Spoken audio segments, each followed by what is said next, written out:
Why was every eye on her before she even spoke a word? The air was already heavy that morning, thick with dust and tension, when the bus hissed to a stop at Camp Crimson Ridge. The desert sun bore down mercilessly, washing the entire base in a glaring white heat that made the horizon shimmer. Boots hit asphalt. A single figure stepped down. Staff Sergeant Jade Navaro. Her combat boots struck the ground with a quiet finality that didn't need to announce itself. She didn't move fast, didn't swagger, didn't break eye contact with the blazing sun overhead. And yet the camp felt her arrival like a ripple through still water. 180 soldiers turned their heads. Conversations halted mid-sentence.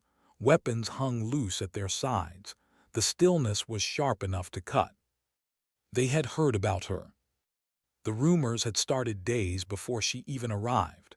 A woman being assigned to Crimson Ridge, an elite combat training base known for being a fortress of tradition, where discipline was hard and the camaraderie harder. For most of the soldiers stationed here, this was a final proving ground before deployment into the most dangerous corners of the world. It was not a place for outsiders. And yet there she was. She looked almost too calm under their scrutiny. Her uniform was immaculate, every crease razor-sharp. Her dark hair was pinned back with clinical precision, and her expression unreadable. No defiance, no nervousness, just a quiet, controlled presence that unnerved even the most seasoned men standing in formation. They were ready to size her up, to test her, maybe even break her. But Jade Navaro didn't give them the satisfaction of a reaction. She walked forward as if the weight of all those eyes meant nothing, her back straight, her boots silent against the concrete. From the command building, a shadow stepped into the light. Colonel Ronan Beckett. His reputation preceded him, a man who believed in order above all else. Mid-50s, face weathered but sharp, the kind of man who still believed that a stare could be as much a weapon as a rifle. He approached without hurry, his hands behind his back, his uniform perfect. His presence was enough to make even veteran NCOs shift subtly straighter. He stopped just a few feet away from Jade, his cold gray eyes sweeping over her with the precision of a scalpel. Staff Sergeant Navaro. The words weren't a welcome, they were an acknowledgement, clinical, stripped of warmth. Your quarters have been assigned. Report to your section leader at 0700 tomorrow. No small talk, no handshake, not even a nod that might pass for respect. Then, just as quickly as he'd appeared, Beckett turned and walked back toward the command building, leaving her standing alone under the punishing sun with 180 soldiers watching her. It was a calculated message. You don't belong here. If Jade felt the weight of that judgment, she didn't show it. She simply turned and walked toward the barracks with a pace so steady, so precise, that it almost dared anyone to stop her. That night, the whispers began. They whispered about why she was there. Was she a diversity hire, a political move forced on the colonel? Some said she'd washed out of a different unit and been quietly reassigned here to fade into the background. But there was something they didn't know, something Jade wasn't telling anyone. The first week was an unspoken trial by fire. Every drill, every tactical exercise, every run through the rugged desert terrain felt like a silent gauntlet thrown at her feet, and she met every challenge with an unnerving calm. On the firing range, her shots were impossibly precise, tighter than any marksman on the base. During hand-to-hand sparring, she moved like water, fluid, efficient, never flashy, but always in control. When she ran the punishing 5-mile desert endurance course, she finished ahead of most of the men without so much as a ragged breath. She didn't gloat, didn't boast, didn't celebrate. And that, more than her performance, was what unsettled them. They were used to soldiers who laughed, cursed, talked big after a win, or cursed their bad luck after a failure. Jade did neither. She completed each task, reported her result, and moved on in silence. Her quietness became its own presence, its own challenge. Some of the men tried to provoke her, subtle digs, sharp jokes, little attempts to break through that calm surface. But Jade didn't bite. She didn't even flinch.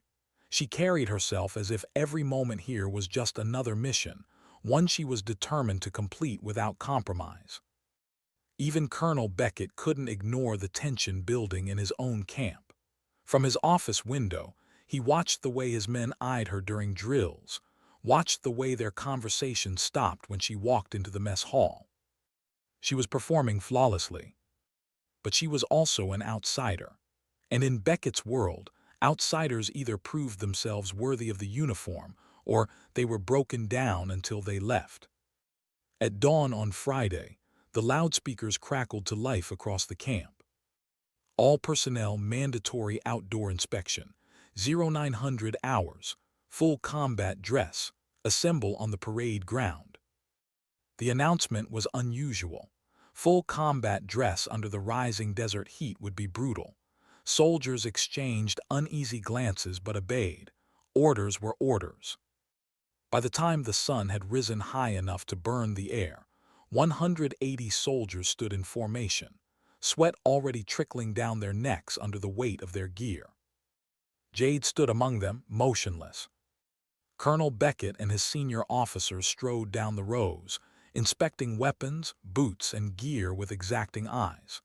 Beckett's gaze was sharp, cold, and when it landed on Jade, it lingered. He stopped in front of her.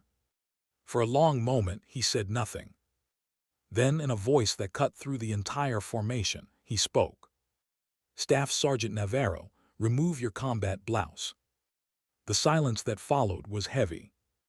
Every soldier on that parade ground knew Regulation 3.4, the obscure rule Beckett had just cited about excessive layering in high heat, but they also knew what this was. This wasn't about safety. This was about humiliation. 180 pairs of eyes turned to Jade, waiting for her to refuse, waiting for her to show some crack in that unbreakable calm. But Jade Navaro didn't refuse. She didn't speak. Her hands moved slow, precise, unbuttoning her blouse one button at a time. The sound of fabric sliding against fabric seemed deafening in the still air. And then, with the same deliberate calm, she shrugged out of the blouse, letting it fall against her side. Her undershirt clung to her frame, damp with sweat, and that was when everyone saw it. The tattoo. Dark, sharp, precise, inked on her right shoulder. An eagle in a predatory dive, talons clutching 3 downward-pointing arrows, encircled by a series of numbers that meant nothing to most but felt like a code meant for someone, somewhere. The air changed. Beckett froze. For the first time since Jade had arrived, his composure slipped. His eyes widened just slightly, but it was enough. Because he knew that mark. And so did at least a handful of soldiers standing there. Whispers began to ripple through the formation. One word moved like fire through dry grass. Black Warden. The stories were legend. A unit so secret most soldiers thought it was a myth. Operatives who went where no one else could go, who completed missions no one else could survive. Ghosts who left no trace except the whispers that followed. And suddenly, the quiet, unreadable staff sergeant standing in front of them wasn't just a political assignment. She was something else entirely. Something dangerous. Something untouchable. The power dynamic shifted in a heartbeat. And Jade Navaro just stood there, calm as ever, the tattoo on her shoulder gleaming under the brutal desert sun, letting everyone see exactly who she really was. What broke the silence first, the whispers or the colonel's breath? For a moment the parade ground felt suspended, as if even the air itself refused to move. The heat, the dust, the sweat, none of it mattered. All that mattered was the mark on Jade Navaro's shoulder and the shock frozen on Colonel Beckett's face. He had meant to strip her of dignity. Instead, he had stripped away the last layer of mystery and revealed something far more dangerous. The murmurs started slow, almost reverent. Black Warden. It traveled through the ranks like an electric current. Words passed from man to man until the sound became a low, steady hum. Even the soldiers who didn't understand its meaning felt the weight of it in the voices of those who did. Beckett's jaw tightened, but his control was gone. His attempt to humiliate her had backfired in front of every soldier on the base. He took one small step back, not because he meant to, but because the ground beneath him had shifted. Jade said nothing. She didn't need to. Slowly, deliberately, she rebuttoned her blouse, each movement precise, her eyes never leaving Beckett's. She slid her sleeves back into place, secured her collar, then stood at attention again as if nothing had happened. Beckett's voice came late, rougher than usual. "Inspection concluded," he barked, the words cutting short what should have been another 10 minutes of scrutiny. "Return to duty." No one moved at first. It was as though the soldiers had been caught watching something they shouldn't. Then, one by one, they dispersed, their eyes darting back to Jade with something very different from the suspicion they'd carried before. Respect. Fear. Wonder. Whatever it was, the camp was no longer the same. By that evening, the entire base knew. In the mess hall, conversation stopped when Jade walked in, not from disdain this time, but from something closer to awe. She sat alone as always, but now the distance felt like a perimeter, a circle of reverence no one dared cross. And yet Jade ate in silence. No smile, no acknowledgement of her changed status. It was as if she had expected this all along. Master Sergeant Malcolm Reyes found her later, sitting on the steps outside the barracks as the desert sky bled into deep indigo. He stood for a long moment before joining her. Without a word, he unrolled his sleeve, showing his forearm under the fading light. There it was, the same eagle, the same arrows, the same cryptic circle of numbers. Only his was faded, softened by years of sun and service. Jade's expression didn't change, but there was a flicker of something in her dark eyes. Recognition. The silence between them was heavy, but not hostile. It was the silence of two people who understood something no one else did. Reyes finally spoke. "They'll talk about what happened today for years." Jade didn't respond. "You just changed this place," he said. "Changed him too." Jade's gaze remained on the horizon. "Not enough," she said quietly. Reyes nodded once as though he'd expected that answer. He didn't press her. He didn't ask about her past or her reasons for being here. He didn't need to. "Whatever you're here to do," he said finally, "you've got my respect." Then he rolled his sleeve back down, gave her a small nod and walked away, leaving Jade alone under the cooling night sky. The days that followed carried a strange tension, quieter, more watchful. Soldiers no longer challenged her presence. Instead, they watched her with open curiosity, some even with admiration. On the firing range, they studied her stance, her breathing, the way she controlled her trigger pull. On the obstacle courses, they measured their pace against hers, trying to keep up. Something was happening, something Colonel Beckett could no longer control. At first, it irritated him. He watched her from a distance, from the shadow of his office window, and saw the shift. Saw the way the men who had once sneered now stood straighter when she passed. Saw the way they tried harder during drills, no longer competing with one another but with her. And yet, irritation wasn't the only thing he felt. It was grudging, reluctant, but it was there. Respect. Beckett hated that he felt it, hated that she'd forced it on him. He called Master Sergeant Reyes into his office late one night. "She's changing this place," Beckett said, standing at the window, arms folded tight. "I don't know if I like it." Reyes didn't flinch. "Maybe you don't have to like it, sir. Maybe you just have to let it happen." Beckett shot him a look. "You knew who she was." Reyes's face was unreadable. "I suspected." "And you didn't tell me." "Would it have changed anything?" Beckett didn't answer right away. His silence was its own admission. "No," he said finally, "but it would have prepared me."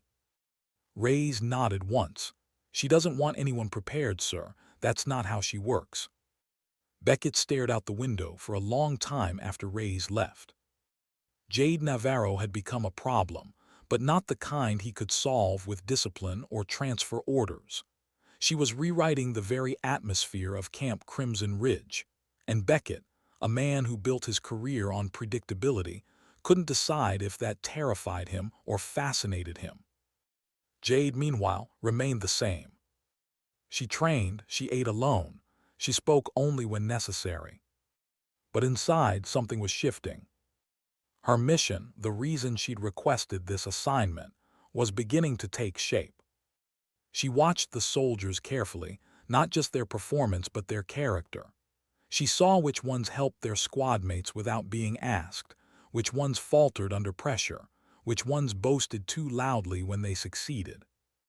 And she kept her focus on one unit, in particular Storm Section.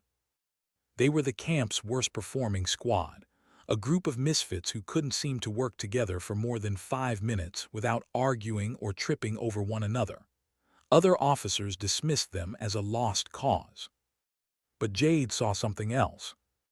She saw raw potential hidden under the frustration, a spark of defiance that, if shaped correctly, could become something stronger than the rest of the camp combined. She didn't intervene yet. Not directly.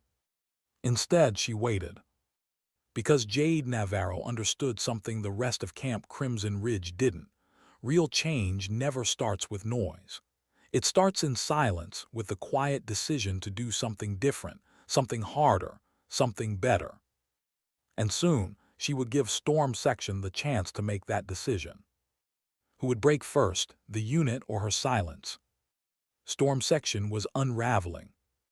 The first time Jade saw them during a field drill, they were a mess, stumbling through a simulated assault like a pack of wild dogs pulling in different directions. One man forgot to reload. Another broke cover too soon. Their communication was a series of panicked shouts rather than coordinated commands. By the end of the exercise, they had lost half their squad in simulated casualties. The other sections laughed behind their hands. Storm Section had earned its reputation. But Jade didn't laugh. She stood with her arms folded, expression flat, watching every detail. She watched how Sergeant Cole Harlan, their section leader, shouted until his voice was raw, trying to drag order out of chaos by sheer force of will. She watched the frustration in his face when his men ignored him or second-guessed his calls. When the drill ended, she walked the field alone, examining the ground, noting where they had moved, where they had panicked, where they had hesitated. She said nothing to them that day.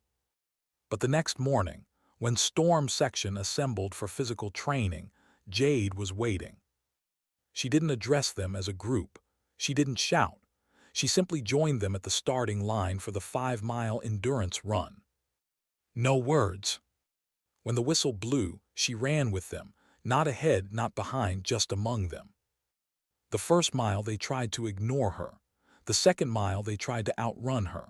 By the third, they realized she was setting the pace, steady, punishing, unyielding. By the fifth, 2 had dropped out, gasping on the roadside. The rest stumbled across the finish line behind her, panting, drenched in sweat. Jade didn't gloat, she didn't speak. She simply turned, jogged back to the stragglers, and ran the last mile again with them, silent as ever. That was the first crack in the wall. Over the next week, she began appearing during their drills. Not as an official instructor, Beckett hadn't assigned her, but as a shadow. She moved among them silently, correcting a stance here, adjusting a rifle grip there, her voice calm and precise. She didn't berate. She didn't praise. She simply showed them what right looked like, then walked away, leaving them to decide whether they would do it or not. Sergeant Harlan hated it at first. He was used to shouting, to being the loudest voice on the field. But Jade's quiet authority undercut his bluster. The men started listening to her without her even asking them to. One evening, after another botched drill, Harlan confronted her outside the armory. "You think you can just come in here and take over my squad?" he demanded. Jade didn't even turn her head. She finished cleaning her rifle, set it down, and finally looked at him. "They're not your squad yet," she said quietly. Harlan blinked. "Excuse me." "They're just following orders," Jade continued, her voice low, even. "They don't trust you yet. They don't trust each other. Until that happens, you're just shouting at ghosts."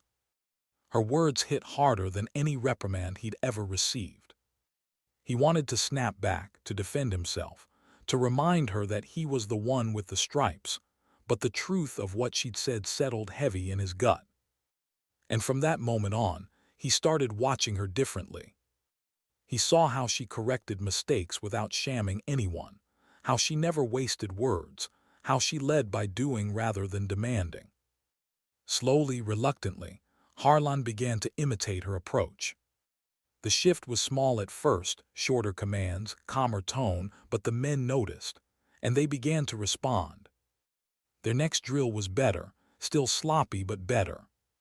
Jade said nothing. But when the men turned to look at her, there was the faintest nod, so small they almost doubted they'd seen it. It was enough. Day by day, Storm Section began to change. Their runs became tighter, their communication became clearer, their failure rate during exercises dropped. And for the first time in months, they started to look like a unit. Colonel Beckett couldn't ignore it.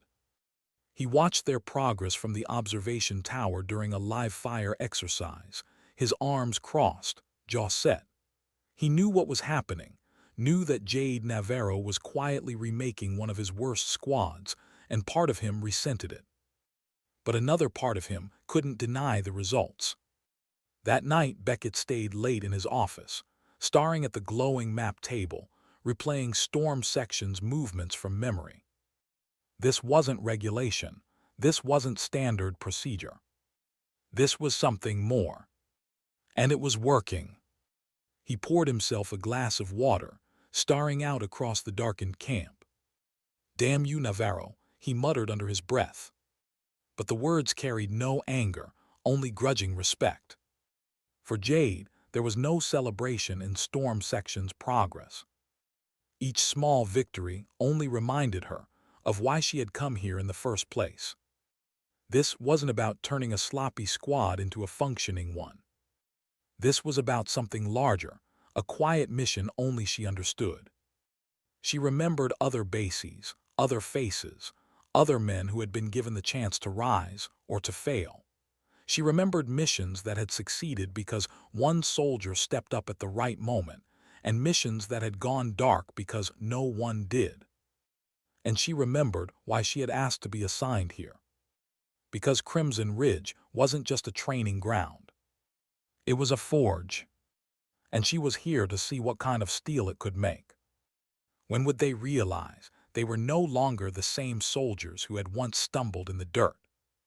The next weeks ground forward like the steady turning of gears, slow, deliberate, unstoppable. Storm Section was changing, and the camp could feel it.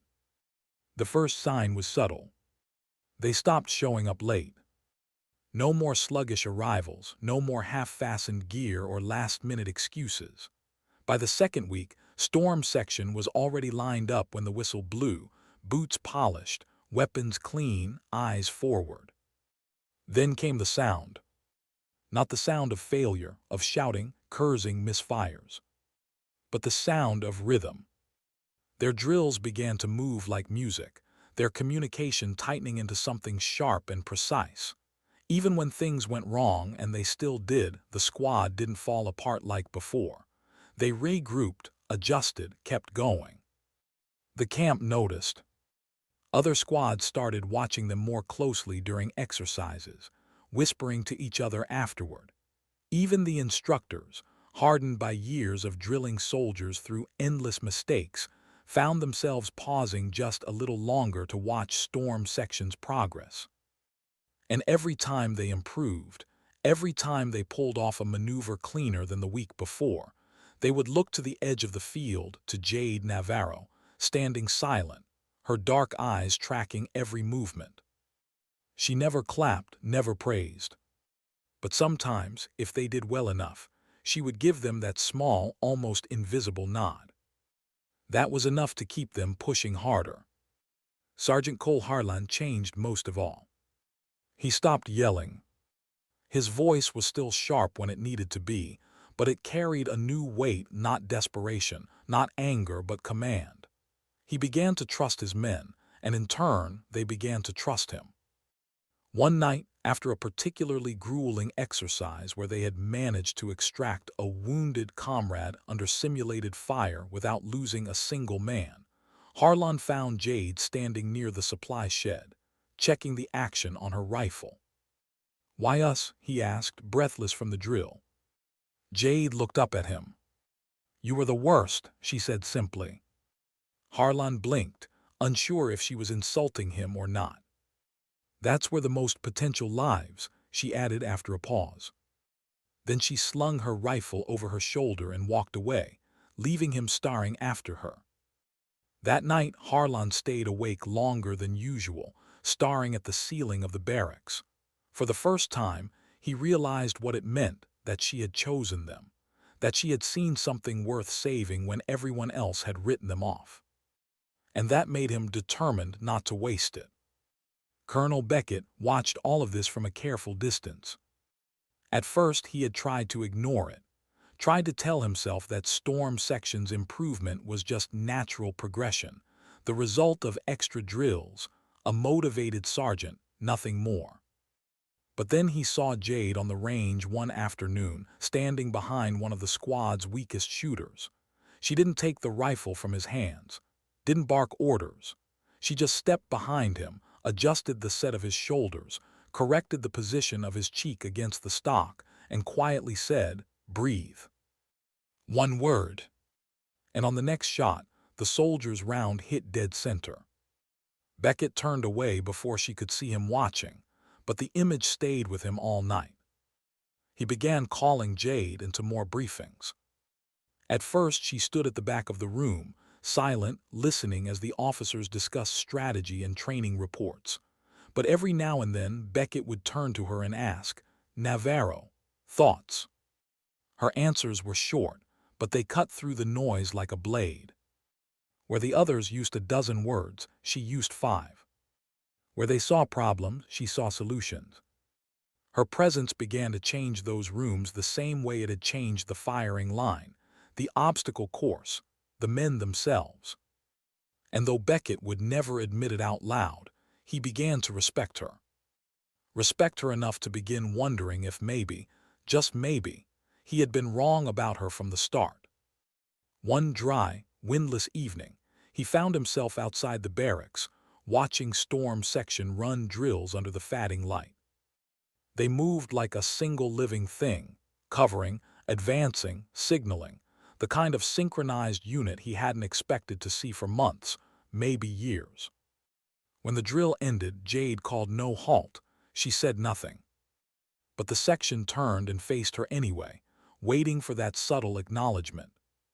She gave them the faintest nod. And that night, every man in Storm Section walked back to the barracks a little taller. The shift was no longer just internal. The rest of the camp felt it. Other squads began working harder, trying to match the standard Storm Section was suddenly setting. The mess hall chatter turned from dismissive jokes about the misfits to cautious curiosity about what they were becoming. And Colonel Beckett knew, deep down, that he was losing control, not of his camp but of the narrative. This wasn't his transformation. It was hers. Late one night, Beckett called Reyes into his office again. "She's changing them," Beckett said, his tone quiet, almost reflective. "She's changing everyone," Reyes replied simply. Beckett leaned back in his chair, his jaw set. "If this keeps up, this entire camp will look different in a month." Reyes gave him a hard look. "Would that be so bad, sir?" Beckett didn't answer right away.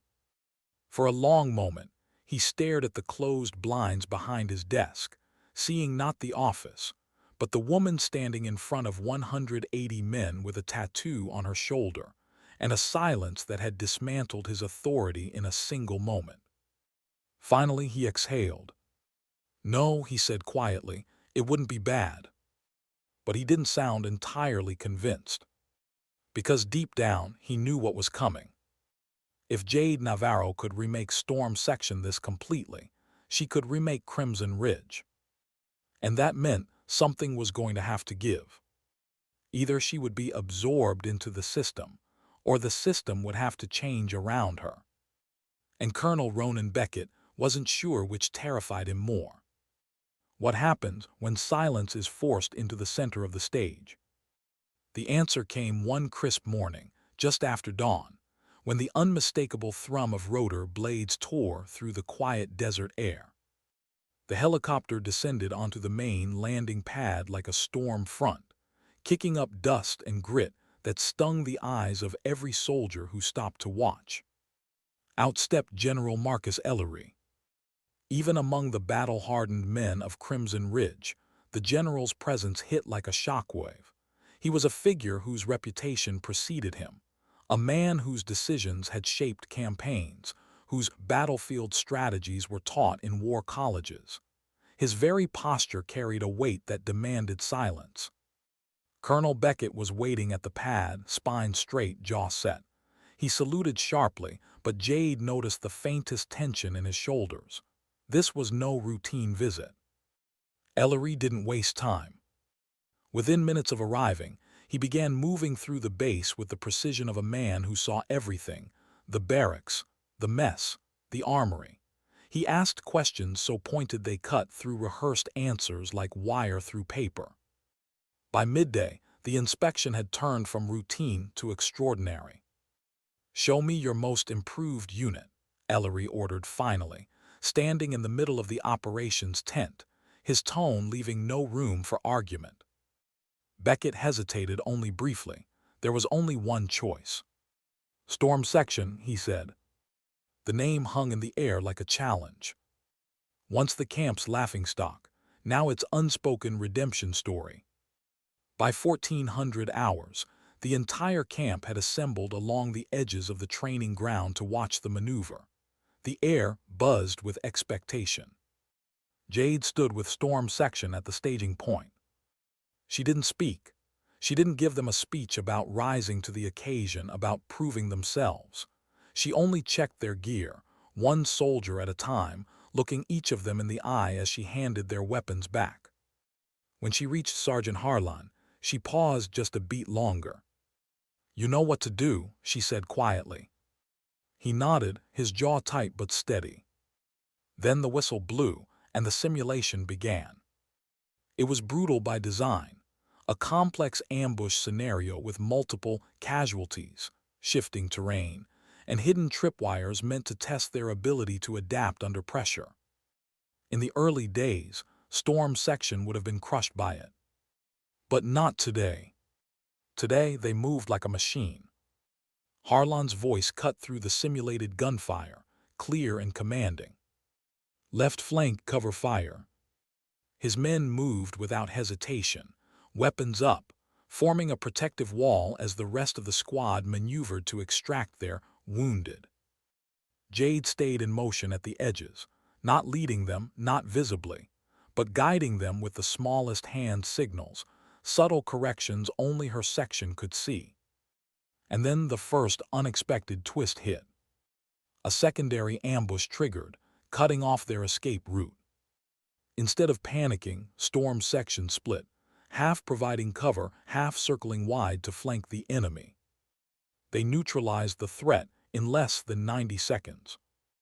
Even the observers could feel it, the rhythm, the precision, the cohesion. They weren't just surviving the scenario. They were owning it. When the final simulated enemy was neutralized, Harlan called out, "Casualty count." "All accounted for," came the response. It was done. They had completed the entire simulation without a single loss. And the parade ground, silent for most of the drill, erupted into murmurs. General Ellery watched the last of Storm Section come off the field, his expression unreadable. Then he turned to Colonel Beckett. "You weren't exaggerating," he said finally. Beckett's mouth tightened. "No, sir." Ellery's gaze shifted, not to Harlan, not to the cheering squad, but to Jade Navaro, who stood a few paces away, her weapon slung, her expression calm and unreadable. "Bring her to the debrief," he said. That order hit like a round fired into the dirt. Beckett blinked, but he didn't argue. By 1700 hours, Jade was sitting at the far end of the long briefing table in the operations tent, surrounded by senior officers. Storm Section's performance had been broken down and analyzed from every angle. The general had praised their execution, acknowledged their improvement. But now came the real test. "Navaro," Ellery said suddenly, his voice quiet but carrying across the entire room, "stand and speak." It wasn't a suggestion. It wasn't even a request. Every eye turned to her. For a moment the room felt like that parade ground weeks ago, every breath held, every soldier waiting. Jade stood. No rush, no nervous shuffle, just smooth, precise motion, her hands resting lightly behind her back. "General Colonel." Her voice was calm, resonant, measured, a voice that belonged in that room. "Storm Section's transformation wasn't about new tactics," she said. "It was about changing the foundation: trust, accountability, communication. We taught them to see themselves as part of something bigger, to anticipate rather than react, to act not for themselves but for the man next to them." Her words were sparse, but everyone landed like a hammer. She spoke of the drills, of the small daily adjustments that had built confidence, of how she'd stripped away the noise, the yelling, the frustration, until only clear, decisive action remained. She didn't make herself the hero of the story. She made them the heroes. And when she finished, the room was silent, not from doubt, but from the weight of what she just said. General Ellery broke that silence with a slow nod. "Outstanding," he said simply. Then he looked to Beckett, and there was something almost knowing in his expression. "You've got something rare here," he said. "Use it well." When the officers were dismissed, Beckett lingered. He didn't speak right away. He just watched Jade gather her notes, her movements as precise and quiet as ever. "Navaro," he said finally. She looked up, waiting. Beckett's mouth tightened. "Good work," he said. It wasn't much, but coming from him, it was seismic. Jade nodded once, just enough to acknowledge the words, then turned and left the room. Outside, the last light of day was spilling across the desert. Storm Section was waiting for her near the barracks, their faces bright with pride. She said nothing, but she let her gaze sweep over them once, then nodded the faintest signal. And for Storm Section, that was enough. Because they knew they had passed more than a test today. They had passed her test. What happens when the mission you came for is nearly complete, but the world tries to take you away before you're ready to leave? The answer came 3 nights after the drill. Jade was in the dimly lit barracks common room, sitting alone with a mug of black coffee that had long since gone cold. The base was quiet, most of the soldiers asleep, their snores carrying softly down the hall. The door opened. Colonel Beckett stepped in, not in full dress, not even in pressed fatigues, just a simple base t-shirt, dog tags catching the low light. He looked older in this hour, stripped of the posture that came with daylight command. "Navaro," he said, voice low. She set the mug down but didn't rise. "We need to talk." She waited. Beckett sat opposite her at the table. For a moment he didn't speak, just ran a thumb over the rim of his own cup. "General Ellery left me with something before he boarded that helicopter," Beckett said finally. Jade's eyes didn't move, but her silence was permission enough to go on. "He wants you reassigned," Beckett said. "Fort Beacon, command of a joint special operations task force." The words were a knife in the stillness. It was no small offer. Fort Beacon was where elite operators were made. Taking command of a task force, there was a career maker, the kind of opportunity soldiers spent their lives fighting for. But Jade didn't speak. Your orders could be cut by next week, Beckett added. All it takes is your signature. Still, she didn't answer. For a long moment, the two of them just sat there, the desert wind rattling faintly against the windows. Finally, Beckett leaned forward, his voice softer. You came here for something, Navaro, I know that. But if you stay much longer, you're going to outgrow this place. You've done what you came to do. Maybe it's time you moved on. Jade met his gaze at last. Not yet, she said simply. There was no hesitation in her voice, no doubt.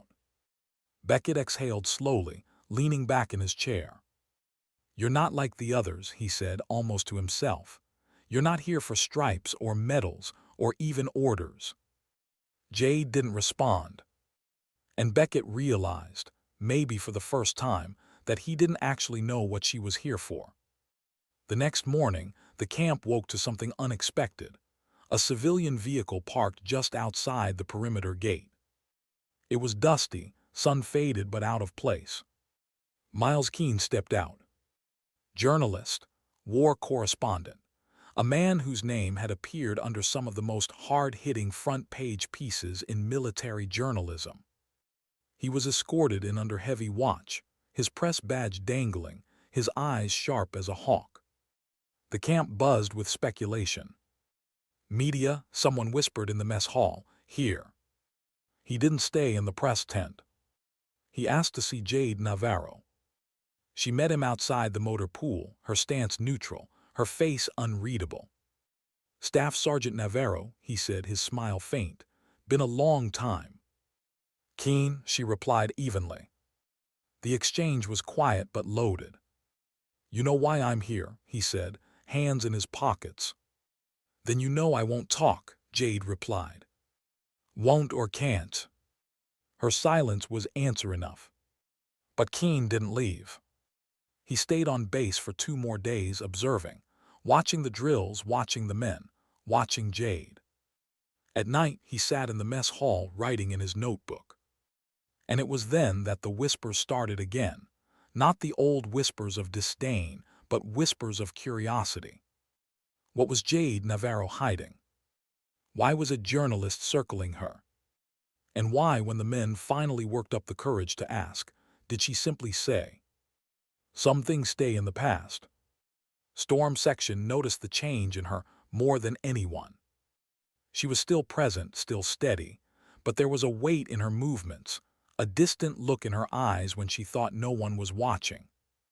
One night, after a late drill, Harlan caught her standing alone on the edge of the field, staring out into the dark desert. You're thinking about leaving, he said quietly. Jade didn't answer at first. I can see it, Harlan pressed. You've been pulling back, not from us but from something else, like you're bracing yourself for it. Jade turned to face him. You don't need me anymore, she said simply. Harlan swallowed hard. That's not true. It is, Jade said. I didn't come here to stay. I came here to prove you could be what you are now. Harlan's jaw tightened. You changed us, he said, but don't you dare think you get to just walk away like it doesn't matter. For the first time in weeks, Jade's expression shifted just slightly. It was almost a smile. Then prove me right when I'm gone, she said quietly. And she turned, leaving him standing under the stars with that weight sitting heavy in his chest. The next morning, a message came through Beckett's office. Orders. Jade was to report to Fort Beacon within 72 hours. She didn't sign them. Not yet.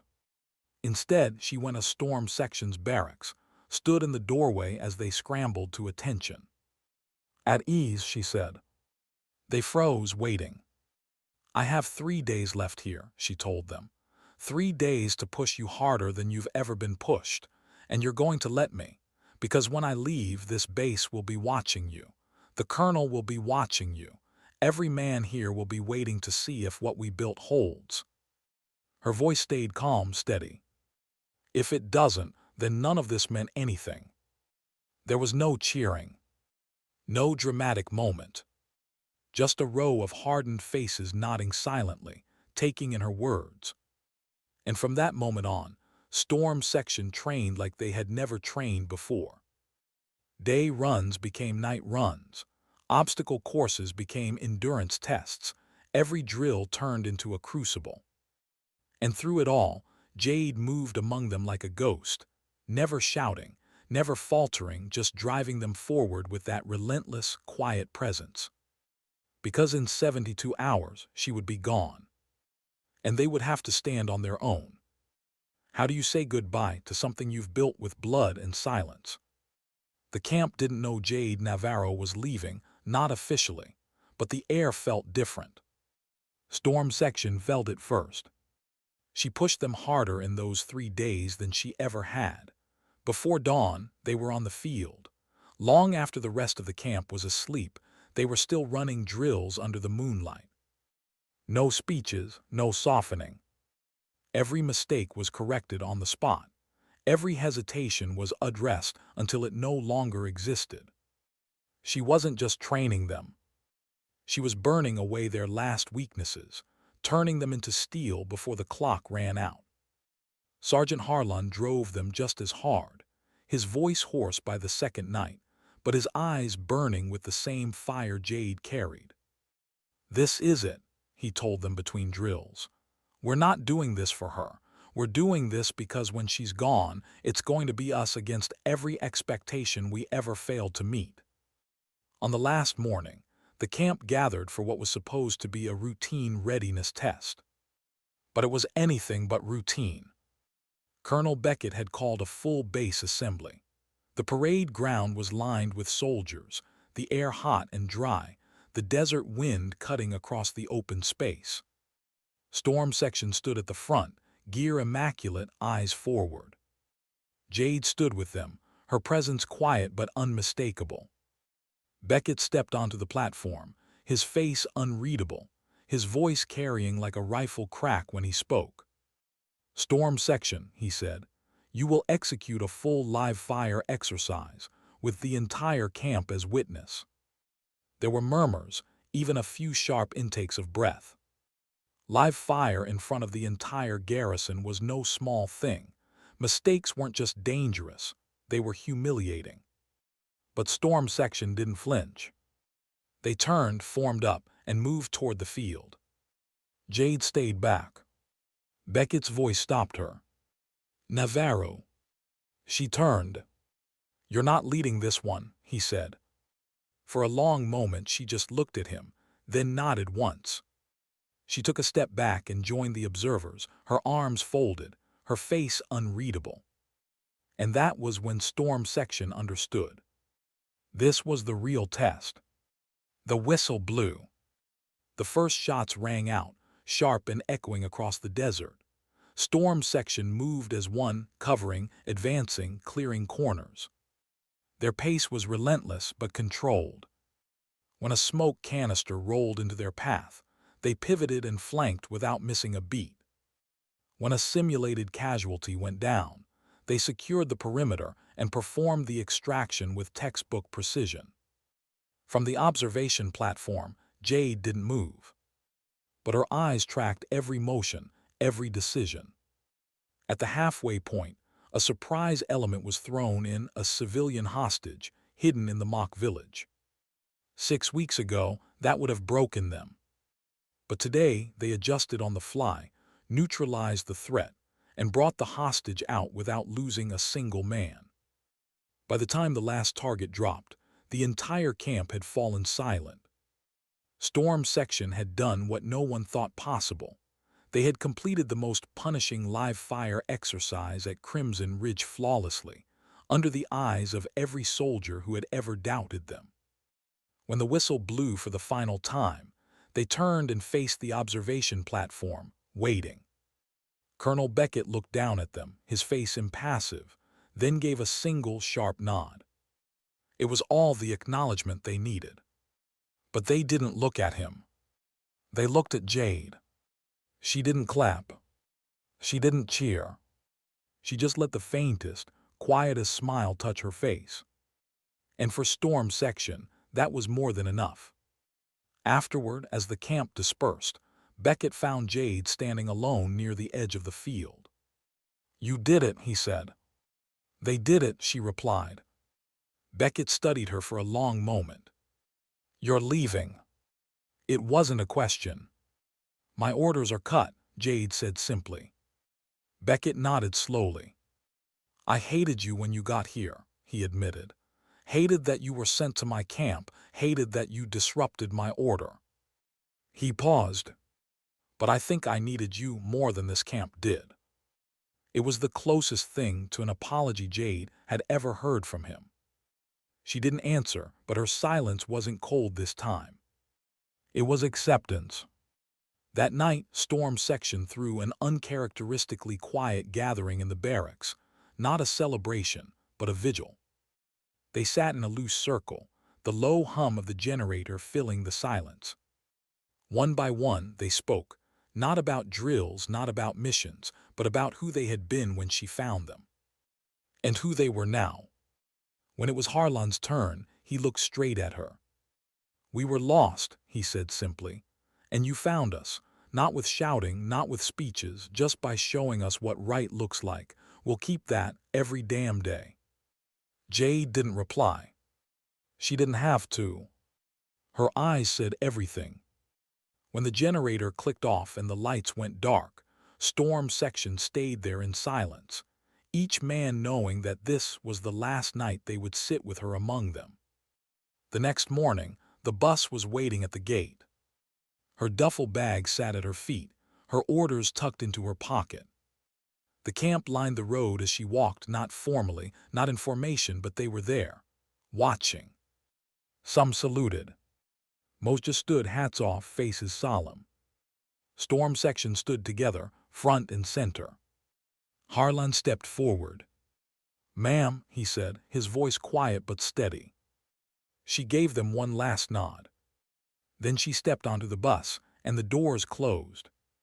As the engine rumbled to life and the bus began to roll, the camp faded behind her, but the silence she left behind didn't feel empty. It felt full. Full of everything she had built. Everything they had become. What happens when the mission ends, but the change you sparked keeps burning after you're gone. The road to Fort Beacon was long, empty, and sun-bleached. The bus rattled across the desert, carrying Jade away from Crimson Ridge, from Storm Section, from everything she had built. She sat by the window, her duffel at her feet, one hand resting on the strap. She didn't cry. She didn't smile. She just watched the horizon, the desert wind carving soft lines through the dunes. Every mile felt like a quiet tearing, but it didn't hurt the way she thought it might. Because she had done what she came to do. At Fort Beacon, the air felt different. The base was larger, busier, filled with men and women who moved with quiet, lethal precision. This was where the elite were forged, where missions were drawn on maps that no civilians would ever see. When Jade stepped off the bus, no one was waiting with a salute or a handshake. Good. She didn't need one. The first days were a blur of briefings, security checks, classified handovers. Her new command was lean, specialized, a joint task force made up of operatives from across branches. They were professionals, cold, efficient. But something about their eyes reminded her of Storm Section on the first day she met them. Disconnected, cautious, each man and woman operating alone under the same banner but not yet as one. And Jade knew, even before the first training run, what her real job was here. It wasn't just about leading missions. It was about making sure they came back from them. Weeks passed. The first mission came, a night operation across a hostile border. Clean insertion, clean extraction, 0 losses. The second mission was harder, heavy resistance, a wounded man carried out under fire. But still they came back. And slowly, quietly, the task force began to shift. They started to trust one another, started to anticipate one another's movements without words, started to look to Jade Navaro, not just for orders but for steadiness, for something unspoken. Late one night, after a successful mission, Jade stood alone in the empty hangar, her weapon laid out in pieces on the workbench. A single envelope slid under the door. She picked it up, tore it open. Inside was a photograph. Storm section. All of them standing together in front of the training grounds at Crimson Ridge. Their boots dusty, their gear worn, but their faces proud. On the back, one line in Sergeant Harlan's rough handwriting. "We're still holding the line." For a long time, Jade didn't move. Then she set the photo down on the workbench, finished cleaning her rifle, and looked out across the silent airfield. It wasn't sadness she felt. It wasn't pride either. It was something quieter, something deeper. Fulfillment. Because Crimson Ridge didn't need her anymore. And that was the point. Weeks later, during a high-level briefing at Fort Beacon, one of the senior officers asked her a question that caught her off guard. "What's your philosophy of command, Navaro?" She didn't answer right away. Then she said, "Show them what right looks like, and trust them to rise to it." There was a pause in the room, the kind of pause that meant people were writing those words down. And Jade Navaro went back to her task force, her missions, her quiet, relentless work. Somewhere out in the desert, Storm Section was probably running drills under the punishing sun, shouting over the wind, pushing each other harder than ever. And Jade knew, without needing to see it, that they were still moving like a single living thing. That they were still carrying what she had given them. She stepped out onto the tarmac, the night air cool against her face, the stars sharp above. Her next mission waited. And for a brief moment, she let herself breathe it in, the weight of it, the purpose of it, the endless turning of the world that kept demanding more of her. She slung her rifle across her back, squared her shoulders, and walked toward the waiting aircraft. No fanfare. No music. Just quiet steps under the starlight. Because dignity doesn't speak. It simply acts.